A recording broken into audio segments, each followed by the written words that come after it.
Right, so Gaza demonstrations, protests and marches around this country. Rishi Sunak this week is currently complaining about mob rule on the front pages of some of the more Tory-friendly papers. And you've had Home Secretary James Cleverly complaining in other newspapers that protesters have made their point and to stop protesting as plans are made to do anything but stop. There are many more examples besides that coming from the government to clamp down on protests that are basically embarrassing them now. Perhaps instead of complaining that people aren't happy with you, you might actually think about addressing those issues. Instead, the people are daring to speak out against you, call Rishi Sunak a rat-faced wotsit or words to that effect. But more importantly, point out the fact they are aiding and abetting in a genocide that the vast majority of the British public are against. But instead of acting as our representatives, these lot prefer to lord over us instead, and the language and attitudes now being put on show these lot are very much plotting a police state right now to shut us up rather than listen to us. Right, so I'm going to start with the police for a second. Over the last several years, several months definitely, last year certainly, they've been given new powers to deal with protests, haven't they? And we've seen some stupidly heavy-handed actions from the police, such as the Sarah Everard vigil, for example. And at other times, and despite the new powers granted to them by the Public Order Bill that Suella Braverman steamrolled through, as far as the Gaza demonstrations have gone, there again have been issues of police heavy-handedness. The police have institutionally always been anti-demonstration. It's worked for them. Unnecessary as that attitude is, but for the most part, the many weekly marches we've seen have been perfectly peaceful. I mean, compare the Gaza protesters marching through London or other cities in the hundreds of thousands to the scenes that we witnessed at the Cenotaph on Remembrance Day last year, when Tommy Robinson and a handful of his brain cell deficient knuckle dragger brigade made what is meant to be a solemn day memorial into a street fight. Now that should have been embarrassing.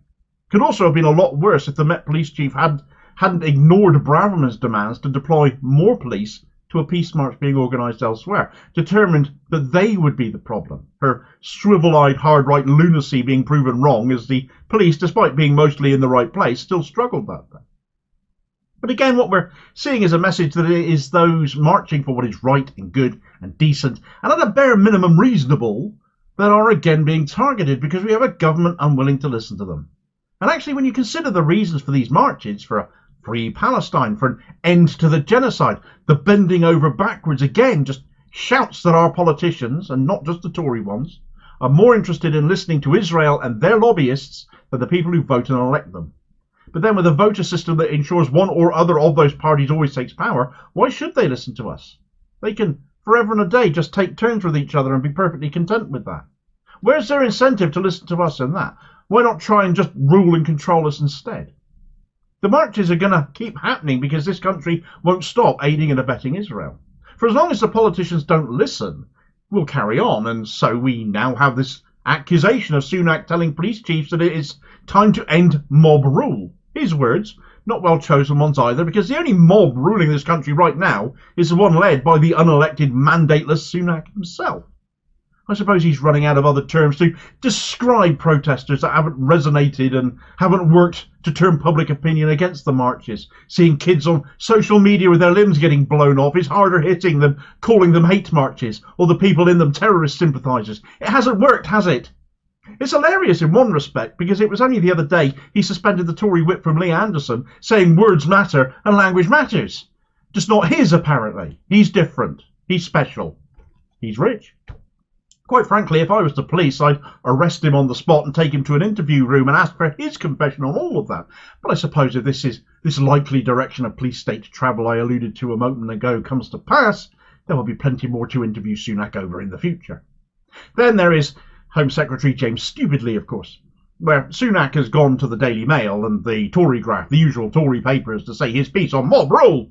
Cleverly went to the Times, just as bad, but also the Independent and the Guardian, frankly also just as bad, though try harder to pretend otherwise, saying to the Gaza protesters, okay, you made your point. Well, clearly no, they haven't, because you're still not listening. You haven't changed anything. You're still arming Israel. You're still supporting Israel. You don't back a ceasefire. And now we're hearing about possible restrictions on protest. This is a human right, the right to protest. It's not something you gift us out of the kindness of your hearts. It is our right. You start going down this road, you're going to end up in court, likely having your balls handed to you in the process. We're too close to an election now for you to try and bin the Human Rights Act again, but what is being touted is a longer notice period from 6 days under the current legislation to several weeks to organise and notify about a planned protest. Well, it just means more planning in advance. People will do that. They won't let this stop them. You're taking a very them and us attitude with this, and people will see you as their opponents on this. Cleverly can moan, well, they aren't saying anything new. That's because the message remains the same, Jimbo. He's complaining no MP should feel bullied into changing their stance. But I would remind you that you're a representative of your constituents. You are actually supposed to listen to them and take their concerns on board. Take their concerns to Parliament. Not put party first all the time, as clearly you do, and feel threatened as a result of that. Well, the problem for the Tories is these protests are seen as a hindrance, as a drag, as a bore. Because people like Sunak and stupidly are not appalled at all by the images of genocide we're witnessing on social media, they can't be, because even if they've seen them, it's not changing their moods or their stance. And they'll be called out for that, and are being called out for that, week after week after week, for as long as it's going to take. They cannot stop the protests. They're moaning to the police about it, but can't stop them, both because the protests are organised within the current legislation, and because they can't change stance without upsetting the lobbyists, looking over their shoulders, and possibly losing the donations that come with that.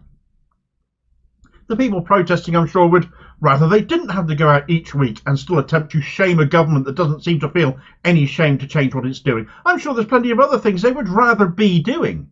But neither will the government meet with these people to show any hint of addressing the situation, because frankly, on an intellectual level, they're far too terrified to do that. For as long as people feel a political point needs to be made, and for as long as the government ignore that, the protest will continue. If you don't like that, tough. Of course, the other weapon that's being deployed by the Tories here is racism again. Accusations that the protesters are anti-Semitic for calling out Israeli atrocity. Now, as much as the Israel lobby will, I'm sure, appreciate that, it's opened up another racism can of worms, because many politicians have, of course, blamed an Islamist agenda as being behind this. Lee Anderson, I'll come back to him again. He said London Mayor Sadiq Khan is allowing these protests to happen because he's controlled by the Islamists.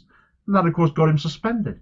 This gave Labour, no better by any stretch on this score as the number of independent candidates planning to stand against pro-Israel Labour MPs shows, the chance to accuse the Tories of having an Islamophobia problem, which on Sky produced this hilarious response from the overpaid and frightfully over-promoted Kay Burley. The Conservatives are not prepared to acknowledge the problem that's in front of them, then I don't see how action can follow from that. The first step in dealing with the problem is to acknowledge that there is a problem. If they're not prepared to accept that what Lee Anderson said is racist and Islamophobic, then that's pretty serious. Do you not acknowledge, though, what the Prime Minister is saying, given that his ethnicity, it proves that the government isn't Islamophobic? So the Tories can't be Islamophobia because Sunak is what? Brown-skinned? Can't be because he's Muslim, because he isn't Muslim.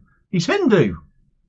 Oh, but while we're on the subject of racism being weaponised again, another person getting the blame here too is Jeremy Corbyn. Yes, because of course he is. The anti-Semitism scan has been overplayed and people aren't having it anymore. The Islamophobia on show is now endangering more people in those communities, now fearing repercussions by those simple-minded enough to still believe what our politicians and their loyal media mouthpieces tell them. But as far as demonstrations go, they won't end. People will keep finding a way through, and so the government can either listen, which it will never seemingly do, or it will seek to clamp down on freedom of speech and freedom of expression even more, whilst bemoaning their own safety instead of worrying about the actual people actually being endangered. It was far-right, dishonest and irresponsible rhetoric that has led to the deaths of MPs before, as we know, we remember them.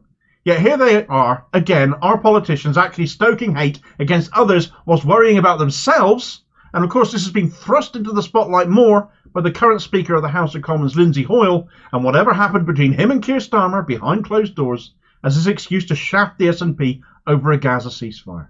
Maybe learn some lessons from what happened before, rather than being so dishonest about it, and maybe MP safety, whilst being a legitimate concern, wouldn't be as much of one. The Tories have already done so much to trash the right to protest with the Public Order Bill. Who's to say they won't go further if given the chance? Clearly not working as well as they hoped it would.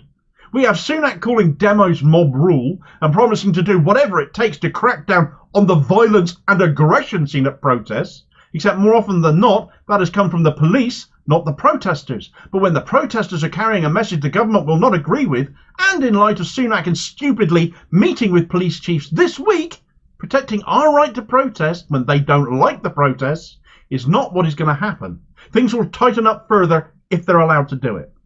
Their friends in the media will help them in that. And this business of MPs being in danger isn't being let go of.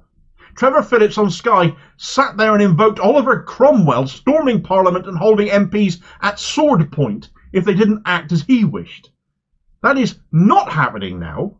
And that, coming from Phillips, a man who was suspended from Labour over Islamophobia allegations, but quietly readmitted by Starmer without, it seems, ever being censured for it, is just horrible optics, but again plays into that mob rule mentality. If it perseveres, if this narrative succeeds in getting into people's heads, then the government will feel justified that it can get away with clamping down on protest even more. So expect to hear a lot more about MPs worrying for their own safety in the media as a means to soften us all up for further restrictions on our right to protest and likely more police powers along with it to make sure we do, which is just one more step towards a police state. Legitimate scrutiny, organising and demonstrating cannot and should not be criminalised. It is our right. But if they can convince us that it's necessary for their safety, arguably our safety, and the media keeps saying it too, then expect things to keep moving in that direction. And it won't matter if it is Sunak or Starmer in charge to see that happen. And whilst they will legislate to protect themselves more, they'll also end up legislating to protect us all less. Both the Tories and Labour were again on the same page when it comes to our right to see an actual doctor, for example, and not one of the fake ones that they're pushing, physicians' associates, by making sure the lines between the two remain blurred as their quick fix to make up doctors' vacancies in the NHS, something not nearly enough people are aware of. But you can inform yourself about that with this video recommendation here, and I'll hopefully catch you on the next vid. Cheers, folks.